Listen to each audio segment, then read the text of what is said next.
Y claim settlement ratio alone can mislead you. এই কোম্পানির claim settlement ratio 98%, তাহলে নিশ্চিত, তাই তো? কিন্তু থামুন, পুরো সত্যটা কিন্তু এটি নয়। ভাবুন দুজন বন্ধুর কথা, রাহুল আর সুমন। রাহুল পলিসি নিলেন শুধু দেখে সিএসআর 98%, সুমন দেখলো CSR plus claim rejection ratio plus policy conditions.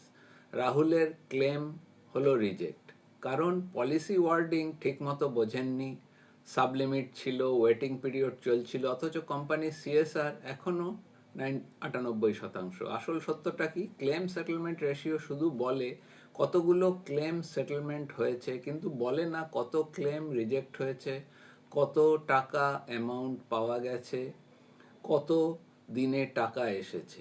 CSR একা কখনোই যথেষ্ট নয়। দেখুন claim rejection ratio, average claim amount paid, policy terms and condition.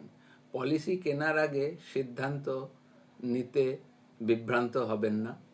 ঠিক পলিসি বেছে নিতে আজই কথা বলুন একজন ইন্স্যুরেন্স প্ল্যানারের সাথে। কমেন্ট করুন ক্লেম অথবা ডিএম করুন। আমার নাম ইন্দ্রনীল। আমাদের সাথে যোগাযোগ করতে আমাদেরকে লাইক, সাবস্ক্রাইব, শেয়ার এবং ফলো করুন আপনাদের পরিচিত এবং বন্ধু বান্ধবদের মধ্যে।